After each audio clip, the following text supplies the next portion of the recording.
আসসালামু আলাইকুম রহমতুল্লাহি বারাকাতু। সম্মানিত দেশবাসী, এক ভাই প্রশ্ন করেছেন যে হুজুরি কালবের নামাজ কি।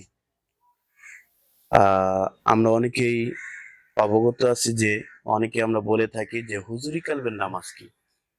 হুজুরি কালবের নামাজ হচ্ছে আপনি যখন আল্লাহর সামনে দাঁড়াবেন তখন আপনি হুজুরি কালবে নামাজ পড়বেন। তো হুজুরি কালবের নামাজটা হচ্ছে আপনি যখন নিয়ত করবেন, নিয়ত করার পরে আপনি নিয়ত বাঁধার আগে আপনি খেয়াল করবেন যে আমার ডাইনে জান্নাত, বামে দোজখ, পিছনে আজরাইল, সামনে আমার আল্লাহ। আল্লাহকে আমি হাজির নাজির জেনে আল্লাহকে আমি সেজদা করতেছি। আর খেয়াল করবেন যে আমার নিচে ফুলসিরাতের পার, নিচে হচ্ছে জাহান্নাম।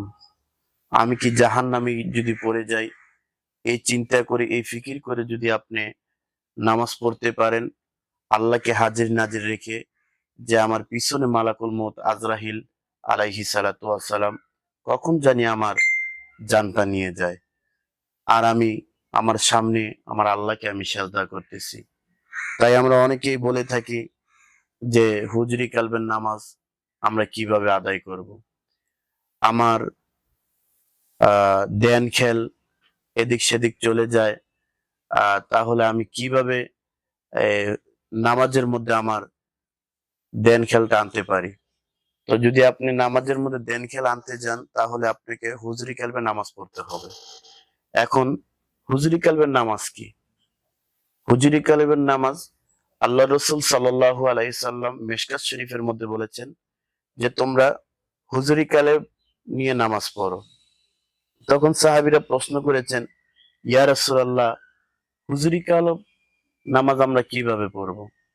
আল্লাহ রসুল বলেছেন যে তোমরা হুজরি কালবের নামাজ যখন নামাজের মধ্যে দাঁড়াবে তখন এই ফিকির লাগবে, এই চিন্তা করবা ডাইনে জান্নাত, বামে দোজখ, পিছনে মালাকুল মউত আজরাইল আলাইহিস সালাম, আর সামনে হচ্ছে আমার আল্লাহ। এই খেয়ালে যদি আপনি নামাজ পড়তে পারেন ওই নামাজটা হবে আপনার হুজরি কালবের নামাজ। এইভাবে যদি আপনি 40 দিন নামাজ আদায় করতে পারেন ইনশাআল্লাহ আপনার নামাজটা আল্লাহর দরবারে আহ গ্রহণযোগ্য, নৈকট্যপূর্ণ আমল হবে। আমরা যেন এরকম ভাবে আমল করতে পারি, আল্লাহ যেন আমাদেরকে তৌফিক দেয়। আমিন।